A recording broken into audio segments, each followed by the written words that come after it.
하나님의 은혜와 사랑과 평강이 오늘 하루도 충만하기를 주의 이름으로 축복합니다. 오늘 읽은 말씀은 드보라 시의 두 번째 부분입니다.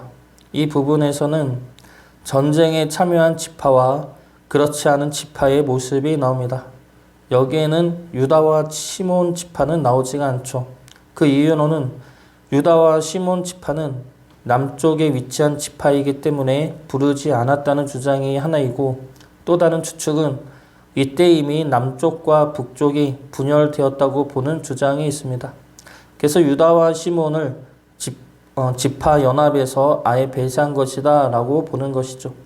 무엇이 확실한지는 모르나 유다와 시몬 지파는 나오지 않습니다. 그리고 나머지 10개 지파 역시 하나 되지 못하는 모습을 보이고 있습니다. 지금 전쟁이 일어난 곳은 다볼산 밑에 위치한 이스라엘 골짜기입니다. 많은 골짜기이지만 넓은 평야이죠. 가나안은 이곳에 진을 치고 있다가 비로 인해 철 병거를 움직이지도 못한 채 패배를 당합니다. 이 전쟁이 일어난 곳은 이사갈 지파와 므낫세 지파의 기업입니다. 요단강 서편에 위치한 북쪽 지역이죠. 이때 전쟁에 참여한 지파는 6개의 지파로 나오고 있습니다. 에브라임 지파, 베냐민 지파, 므낫세 지파, 스불론 지파, 이사갈 지파, 납달리 지파입니다. 14절을 보면은 마길이 나오는데, 마길은 므낫세의 아들이 마길이죠. 그래서 마길은 므낫세 지파로 볼 수가 있습니다. 그리고 전쟁에 참여하지 않은 지파는 4개의 지파가 나옵니다. 먼저 르벤 지파, 갓, 단, 아셀 지파입니다. 15절과 16절 말씀을 보면은 르벤 지파에 대해 설명하면서 큰 결심이 있었도다 라는 말씀이 나옵니다. 여기서 결심이라 쓰인 히브리어는 큰 고민이란 뜻입니다. 그래서 르벤은 전쟁 참여장을 받고 고민을 하다가 가지 않기로 결심하였다는 것이죠. 17절의 길르앗은 마길의 아들이기도 하지만 지역을 가리키는 지역명이기도 합니다. 여기서 길르앗은 지역명으로 쓰인 이름이고, 그렇다면 길르앗은 갓 지파를 가리키는 말이 됩니다. 그래서 전쟁에 참여하지 않은 4개의 지파는 르벤, 갓, 단, 아셀 지파가 됩니다. 이 전쟁은 단순한 전쟁이 아니죠. 하나님의 전쟁입니다.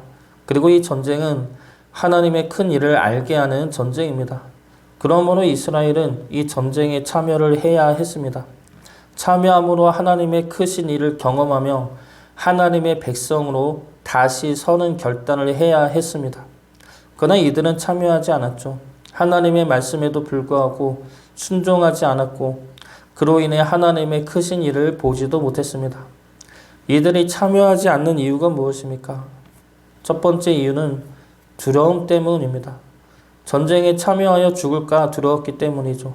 이 두려움은 하나님을 향한 의심으로 이어집니다. 하나님이 이 전쟁에서 나를 지켜줄 수 없을지도 모른다는 의심과 두려움이죠. 그렇기 때문에 이들은 하나님의 말씀에도 불구하고 전쟁에 참여하지 않은 것입니다. 우리 역시 하나님의 말씀에 순종하지 않는 이유가 무엇입니까? 하나님 말씀대로 살다가 내 삶이 가난해지고 궁핍해지고 황폐해질까 봐입니다.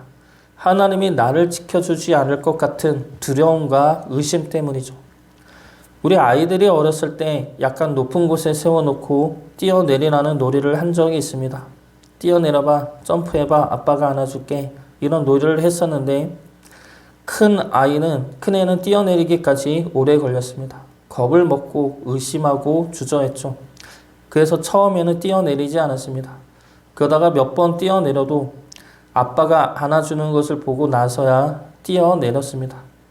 둘째에는 큰애랑 반대였습니다. 의심 없이 뛰어내리고 내가 준비도 안 했는데 뛰어내린 적도 있었던 것 같습니다. 그런데 이들이 뛰어내린다는 것은 무슨 의미입니까? 아빠가 받아준다는 것을 믿는다는 것이죠. 내가 뛰어내리면 아빠가 안아줄 것이라는 믿음이 있어야 뛰어내릴 수 있게 되는 겁니다. 그리고 뛰어내렸을 때 이것이 위험한 놀이가 아니라 재미있는 놀이라는 것도 알게 되는 겁니다. 하나님의 말씀에 우리가 순종하는 것도 이와 같습니다. 하나님의 말씀에 순종하는 것이 어찌 보면 두렵고 의심이 생길 때가 있습니다. 그러다가 나만 크게 다치는 것이 아닐까 싶을 때도 있죠. 그러나 일단 순종하고 나면 하나님이 안아주신다는 것을 깨닫게 될 것입니다. 일단 순종하고 나면 하나님이 어떻게 보호하시고 역사하시고 승리하게 하신다는 것을 보게 된다는 것이죠. 그제서야 하나님의 말씀에 순종하는 것이 두려움과 의심이 아니라 너무나 즐겁고 복된 길임을 알게 되는 겁니다.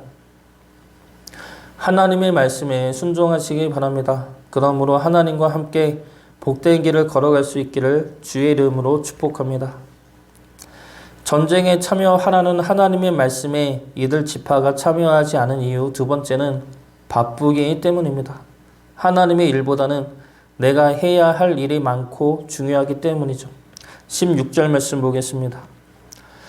내가 양의 우리 가운데 앉아서 목자의 피리 부는 소리를 들으면 어찌 됨이냐. 르우벤 시냇가에서 큰 결심이 있었도다. 르우벤의 모습이 어떻습니까? 전쟁에 참여하지 않고 양을 치고 있습니다. 이 양은 그들의 재산이죠. 그들에게 주어진 기업입니다. 그들은 하나님의 일보다는 자신이 먹고 살아야 하는 일, 즉 양을 치는 일에 더 진심이었습니다. 그 일이 더 중요했고 그 일을 하느라 바빴습니다. 그래서 하나님의 일을 할 시간이 없었던 것이죠. 바빠서 시간이 없어서 먹고 사는 게 힘들어서 많은 이들이 하고 있는 변명들입니다. 그리고 내가 하나님을 위한 일을 하기보다는 하나님이 내가 하는 일에 축복을 주기를 원하고 있기도 하죠. 이러한 생각과 행동을 하는 이유가 무엇입니까? 내 중심에 하나님이 없기 때문입니다. 내 중심에 하나님보다는 내 일과 내 생각과 내 뜻이 가득 찼기 때문입니다. 그래서 하나님도 내 일을 위하여 존재해야지 내가 하나님을 위하여 존재하고 싶어 하지 않는다는 겁니다. 하나님이 없는 우리의 모든 일과 계획은 모래 위에 지은 집일 수밖에 없습니다. 하나님이 중심되지 않은 우리의 믿음 역시 모래 위에 지은 집입니다. 그래서 비와 바람이 불면 우리의 신앙과 믿음은 무너질 수밖에 없게 되는 것이죠. 우리의 중심에는 누가 있습니까? 하나님의 뜻이 우리의 뜻과 생각보다 앞서 있기를 원합니다. 하나님의 일이 우리의 일보다 우선시 되기를 바랍니다. 그러므로 우리의 믿음이 비와 바람에도 굳건히 설 수 있기를 주의 이름으로 축복합니다. 마지막으로 이들이 전쟁에 참여하지 않은 이유는 내 일이 아니라 생각했기 때문입니다. 나와는 상관이 없고 나한테 피해가 오지 않을 것이라 생각했기 때문이죠. 이때 전쟁을 한 지역이 이사갈과 므낫세 지파 안에 속해 있는 지역이었습니다. 이 지역은 요단강 서편에 위치한 지역이죠. 이 전쟁에 참여하지 않은 지파 중에 르우벤과 갓 지파는 요단강 동편에 위치한 지역입니다. 그리고 단과 아셀은 해변에 위치한 지역입니다. 그나마 아셀이 제일 가까운 곳에 위치하였지만 직접적인 전쟁의 위치는 아니었습니다. 그러므로 이들은 이렇게 생각했을 것입니다. 나와 상관이 없는 일인데 내가 굳이 참여할 필요가 있을까?